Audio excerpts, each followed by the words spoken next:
আপনাদের সভাপতি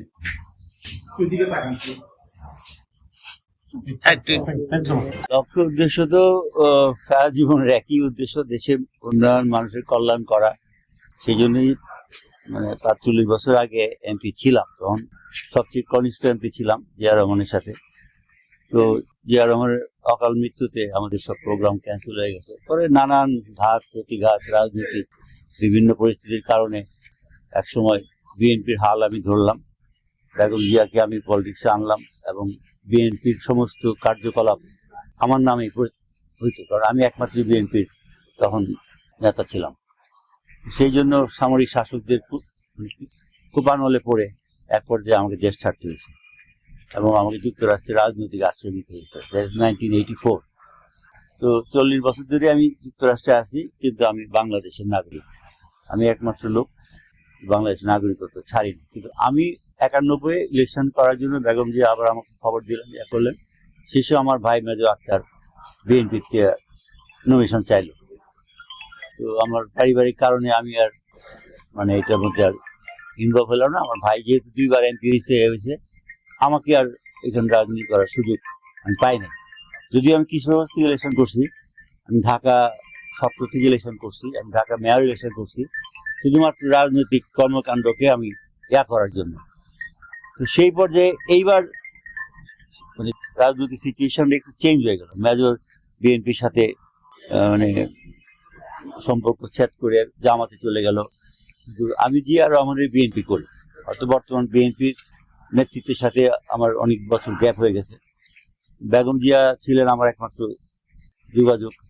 তারেক জিয়া ছিল ছোট, আমরা যখন জিয়া রহমানের সাথে মিটিং করতাম, সে ছোট ছেলে আমাদের পানি এনে খাওয়াইতে করতো। এখন তারেক জিয়া হচ্ছে জাতির বিএনপির মূল নেতা, সে হয়তো আমাকে নামে চিনি, ভালো করে নাও চিনি।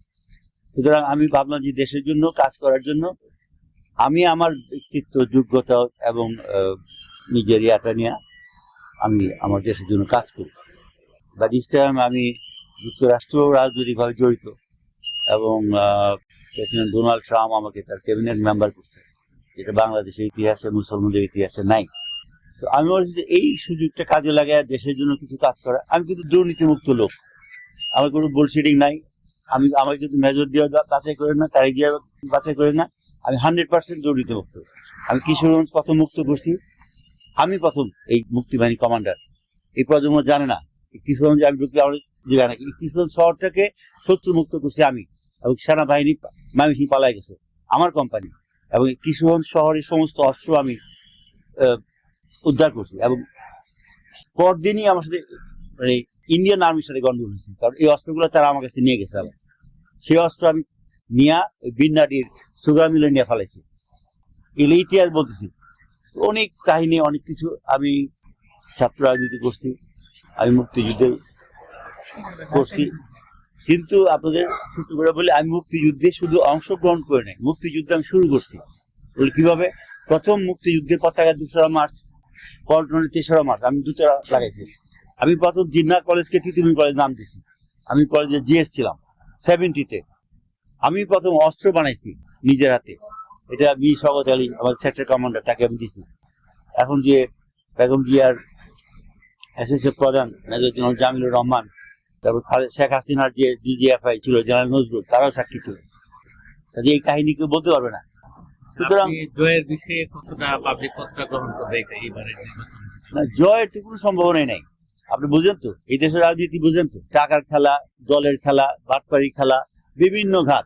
এইটাকে প্রতিহত করার জন্য রাজনীতির গুণগত মান, তা নাহলে জয় কে পাবে এগুলা তো দেখলাম। কত এমপি হয়ে গেল এর মধ্যে 40 বছরের মধ্যে, এগুলো আসলে কেউ। আমি আল্লাহর রহমতে খাড়াই আছি। আমি কিন্তু জয় ছাড়াও আমি অনেক কিছু করতে পারবো। এই দেশে যত রাজনীতিবিদ হোক, যত সরকারি হোক, তারা 2টা ফ্যাক্টর এখানে, একটা হলো ইন্ডিয়া, একটা হলো আমেরিকা। আপনি যদি ইন্ডিয়ার আগ্রাসন বা ইয়াটাকে প্রতিহত করতে চান, আমেরিকা ব্যাকিং লাগবে। আবার ইন্ডিয়ার সাথে যুদ্ধ করে সারাদিন পারবেন না। এগুলা নব্য যত রাজনীতিবিদ তারা বুঝে না। আমি আমেরিকার প্রশাসনের সাথে আছি, আমি মুক্তিযুদ্ধে আছি। আই নো এই দেশটা আমার। আমি তো ছোট মানুষ, গরিব মানুষ, অশিক্ষিত মানুষ, কিন্তু আমি এই দেশের জন্য যুদ্ধ করছি। আমার রক্তের মধ্যে এই দেশ, যার জন্য 40 বছর আমি সিটিজেনশিপ নেই নাই। তো এখন বলছেন আপনি কেন আইছেন? যেহেতু আমার ভাই এখন আমার পথের রাস্তায় নাই, সে জামাতে চলে গেছে, আমি তো কোনোদিন জামাতের সাথে মানে কম্প্রোমাইজ করতে পারবো না। যাদের বিরুদ্ধে আমি যুদ্ধ করছি, যাদের সাথে আমার নীতিগত, সুতরাং সেই তাদের রাজনৈতিকভাবে প্রতিপক্ষ মনে করি না, কিন্তু আজকের বাংলাদেশে আমাকে বাংলাদেশের বৃহত্তর জাতীয় সলিডারিটি সংহতি যদি করতে হয়, এখানে আওয়ামী লীগ লাগবে, এখানে বিএনপি লাগবে, এখানে জামাত লাগবে, এখানে এনসিপি লাগবে, অন্যান্য বামপন্থী লাগবে, সকলের বাংলাদেশ। কিন্তু শেখ হাসিনার কাছে হলো আওয়ামী লীগ ছাড়া সব যার নামে যাক, বিএনপির কোনো নেতা এখন জামাত চায় না, আওয়ামী লীগ চায় না, এটা রাইট না। আই এম স্পিকিং স্টেটসম্যানশিপ মেন্টালিটি নিয়ে। আমি দলীয় দৃষ্টিভঙ্গিতে বাংলাদেশকে দেখি না। আমার দেশ হিন্দু, মুসলমান, খ্রিস্টান, বৌদ্ধ। আমার দেশ আওয়ামী লীগ, বিএনপি, জাতীয় পার্টি, জামাত, সবাই সকলের সমন্বয়ে যে দেশ, সেইটা হচ্ছে বাংলাদেশ। আপনি কি দলীয় মনোনয়ন চেয়েছিলেন বা দলীয় হাইকমান্ড? না, জিয়া রহমান মারা গেছে তো অনেক আগে। আমি দলের প্রতিষ্ঠাতা, আপনি বুঝতে হবে। আপনি কি আপনার বাড়িতে যে চাইবেন যে আমাকে আমার বাড়িতে ঢুকতে দাও? তারেক জিয়া উইথ ডিসরেসপেক্ট কিভাবে আসছে? 71 স্বাধীনতা যুদ্ধ করে আসেনি, বেগম জিয়ার সন্তান হিসাবে, জিয়া রহমান সন্তান হিসাবে। আর কোনো কিছুতে আসছে? বেগম জিয়া কে তো রাজনীতি আনছে আমি, আপনি বুঝেন? আর বেগম জিয়া রাজনীতি আনার পরে সে আনছে তার ছেলেকে। আমি তো দেশ ছাড়া। আমার রাজনীতিতে আসছে মেজর সাহেব। মেজর সাহেব কি রাজনীতি করতো? মেজর সাহেব কি বিএনপি করতো? এটা ইতিহাস। শুধু সত্যটাকে অনুসন্ধান করতে হবে। মার্ডার কেসে যেমন সত্য, এই রাজনীতির সত্য আছে। আমি যদি বিএনপির প্রতিষ্ঠাতা হই, জিয়াউর রহমানের যে ইলেকশন করছে, প্রেসিডেন্ট ইলেকশন, জাতীয়তাবাদী ফ্রন্ট, উনি বিএনপির প্রেসিডেন্ট ছিলেন না, বুঝতে হবে আপনারা। জাতীয়বাদী ফ্রন্ট মনোনীত প্রেসিডেন্ট জিয়াউর রহমানের ইলেকশনের পোস্টারটা আমার নামে আছে। বাংলাদেশে কোন লোক বলতে পারবে বিএনপির? আমার সাথে জিয়াউর রহমানের এত সখ্যতা এবং আন্তরিকতা ছিল, যেহেতু আমি দলের প্রতিষ্ঠাতা।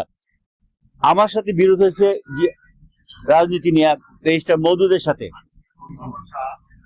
ব্যারিস্টার মওদুদ হচ্ছেন ডিপটি প্রাইম মিনিস্টার, কিন্তু উনি আমার সাথে রাজনৈতিক ভাবে বিরোধ করছেন।